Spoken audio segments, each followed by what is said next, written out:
In the competitive world of automotive engineering, design, and manufacturing, car makers seem to be in a race to win new customers as well as continually wowing their current ones. And BMW is no different. That's why they're excited to introduce their brand new Gran Coupe, their four-door coupe. Even though it shares the same wheelbase as the 5 Series, it sits a couple inches lower and is almost as long as the 7 Series.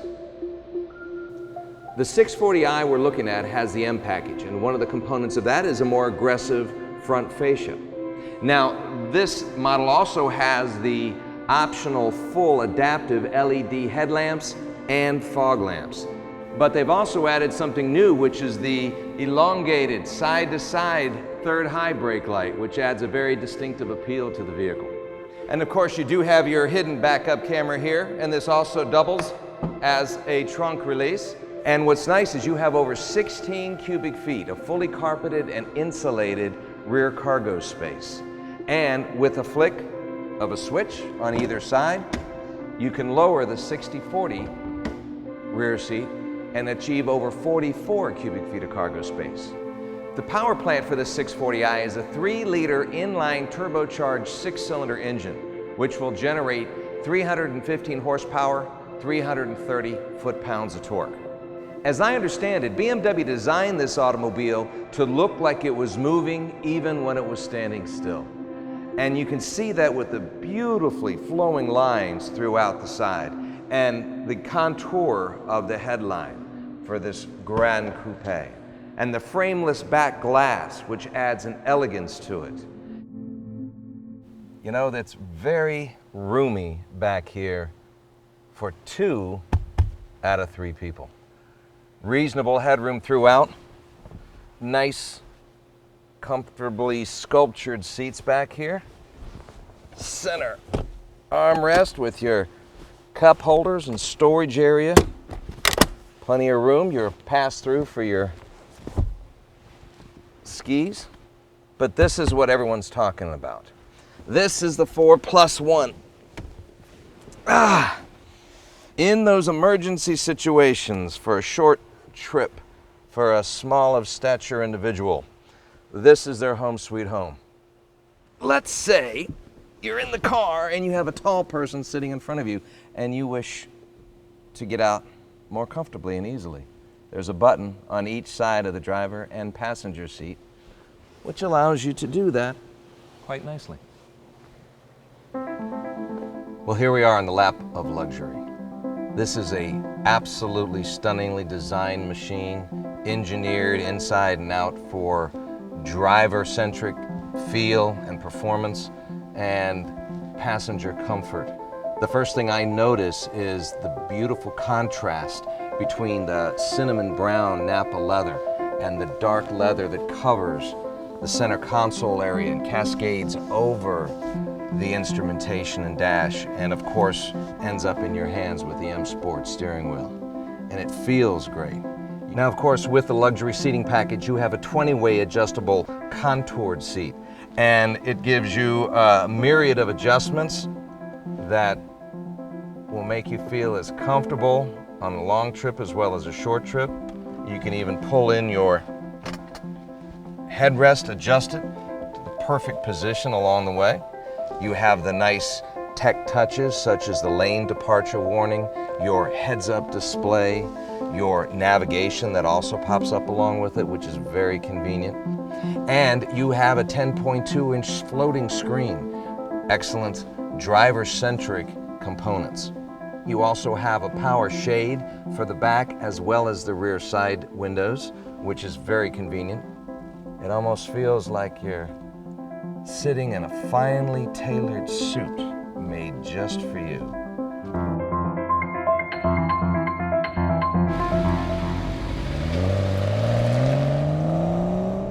Now, even though this shares the same chassis system as the 5, it's really the length that gives it its flavor and the lower styling of it that's really a lot of fun.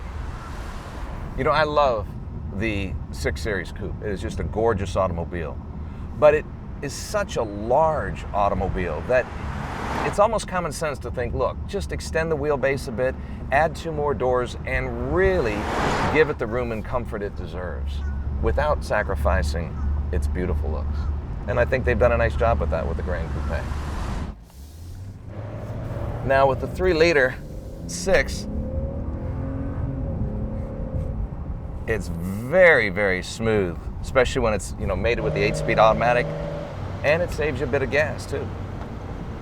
The electric power steering really is sufficient for day-to-day driving. I mean, you can maneuver in and out of traffic, get in and out of tight spots, no problem.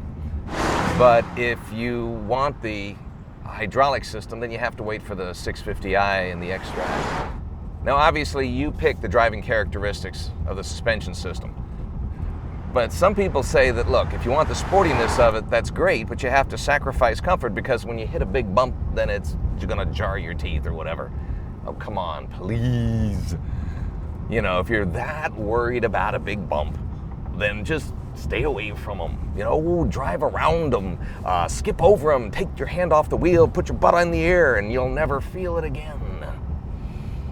Of course, that's just my opinion. It's a lot of fun driving nice cars and reviewing automobiles, commenting about the things you really enjoy, and yet some people feel the need to always find something negative about everything, and what you might find positive, somebody else might find negative. I mean, this is a beautiful moonroof, open glass top, except it doesn't slide back, it vents simply because of the structural design of the car. So what? It's no big deal. I really love reviewing BMWs, in part because of the enthusiasm the BMW fans have for these magnificent machines. And I'd like to take this opportunity to send out my personal shout out to BeamerPost.com. We appreciate your support. The visibility is very nice out front. The dual sport mirrors work well. The back glass rear view is a little tight because of, again, the styling of the automobile. But you still have your surround cameras, you've got your backup sensors, lane detection warning, all of that, so you're pretty much in control, not a problem. The seating is extremely comfortable in this vehicle. It's not as soft, cushy, plush comfortable as the 5 Series, but these were actually taken out of the convertible, so they're gonna have a different feel to them, and that has its strengths and weaknesses. One of the weaknesses people feel is that the seat belt is actually attached to the seat itself, so you have to reach around and grab it. But it's something you get used to, and I certainly don't think it's a deal breaker by any means. Now, the interior refinements are, well, for all intents and purposes, second to none. You've got beautiful leather everywhere, wood. It's just a very solid feel to it. There's no rattle, there's no shake, there's no roll, even in the drivability of it. I mean, it's just so nicely put together, and it takes it to a new level. You, of course, have that wonderful cockpit feel where they've really created the ergonomics around the driver, and even the iDrive. The more you use it, the more you can't live without it. Now, you have a choice of 3 different stereo systems. The standard is the 9-speaker, 205-watt system. You can step up to the premium system, which is 12 speakers and 500 watts, or you can go for the top of the line, which is the Bang & Olufsen system, which is 16 speakers, 1,200 watts. Unfortunately, we don't have the Bang & Olufsen in this particular vehicle, but I'll do my best to replicate how that system would actually sound.